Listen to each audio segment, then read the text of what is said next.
I am soon to shave this ridiculous mullet thing here, and it's time to talk about police brutality.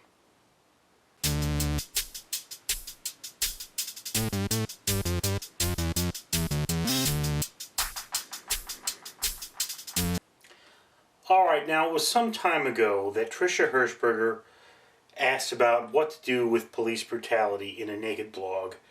I made a video about procrastination where I said that I shouldn't let myself off the hook, so I've still got to make this video as well as many other of the naked blogs as I noticed that I didn't do. So here we are, police brutality. Police brutality is probably not on the rise in America. Reporting police brutality is on the rise in America. I actually used to work with a guy who was a retired police officer, and he used to beat criminals every day. Surprise, surprise, worked in LA.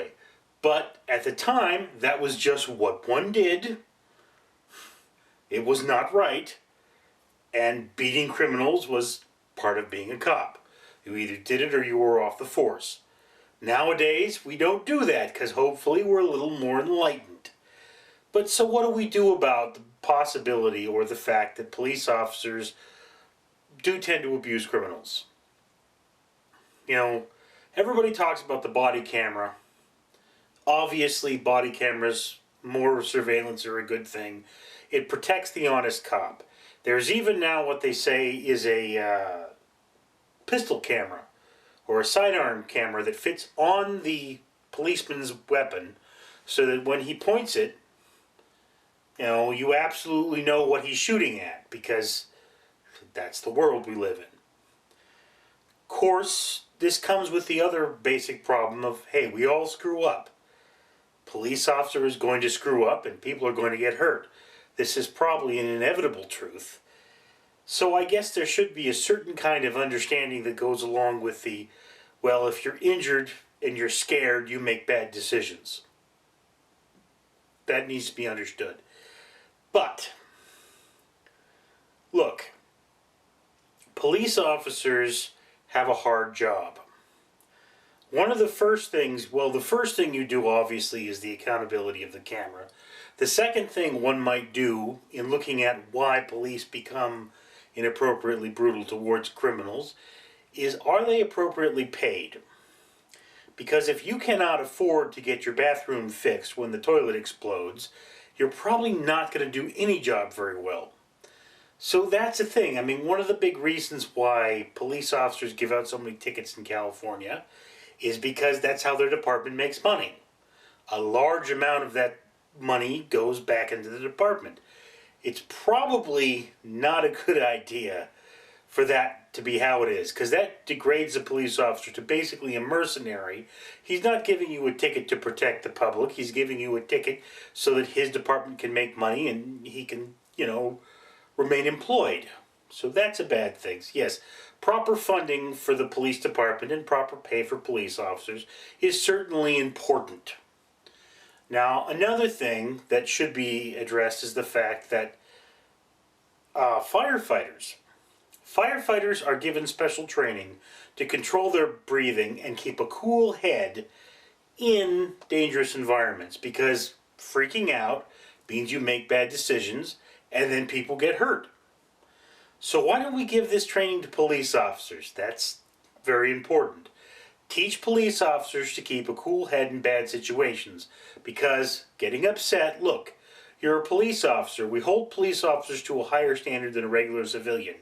If you come at me as a regular civilian, you have a gun on your hip and you're shouting, I would be calling the police. Every time I've been pulled over by a police officer, I've generally had the police officer lose his temper with me.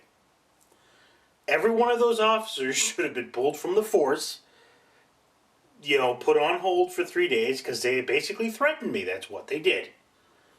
And then it's like they need anger management counseling, because when you have that weapon, losing your temper with someone is a really bad idea. You should be able to control yourself. So beyond that, obviously, police officers need counseling because their job is difficult. And they need cognitive restructuring, which would be working out the parts of the brain that fight emotional takeover. I mean, there are two structures in the brain that are involved here.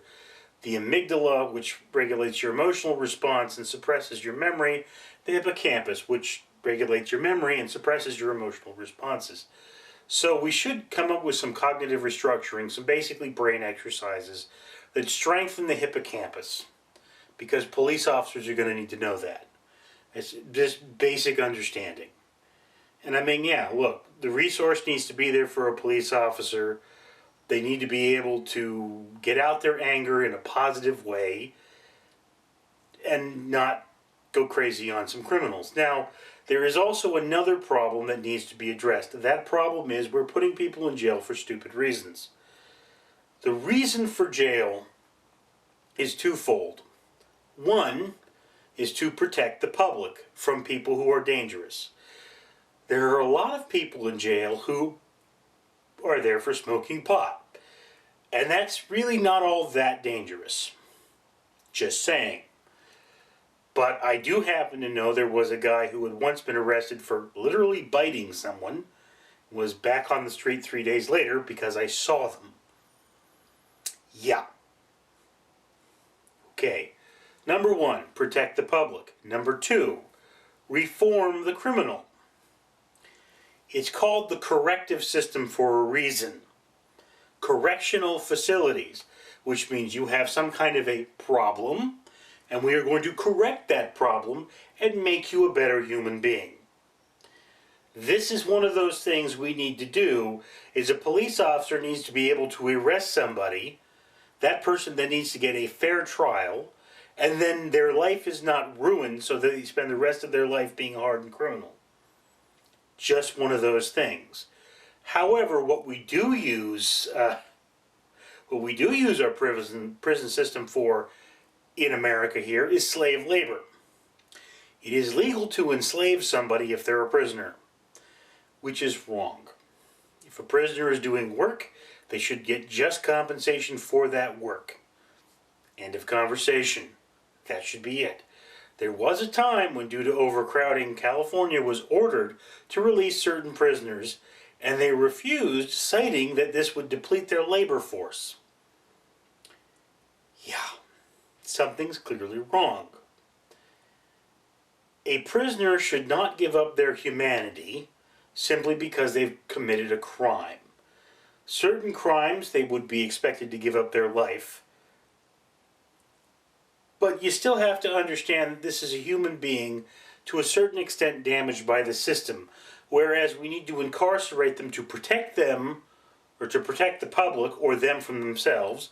We also need to correct that person so that we may one day release them so they are not a danger to themselves and the public.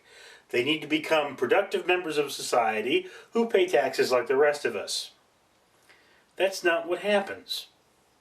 Now look, I have worked with ex-cons. I have worked at facilities that almost exclusively hired ex-cons. And they got no chance at life. So I'm just saying there are two things we need to do. We need to make it easier for the police officer to regulate themselves, and then we need to make their job more impactful in a positive way to society. That's my thoughts on the matter. Tell me how wrong I am in the comments below. Please like this video, subscribe to this channel, maybe show your friends so they can laugh at how silly I am. Come on, folks. They're kittens on the other side of them. Peace, bro.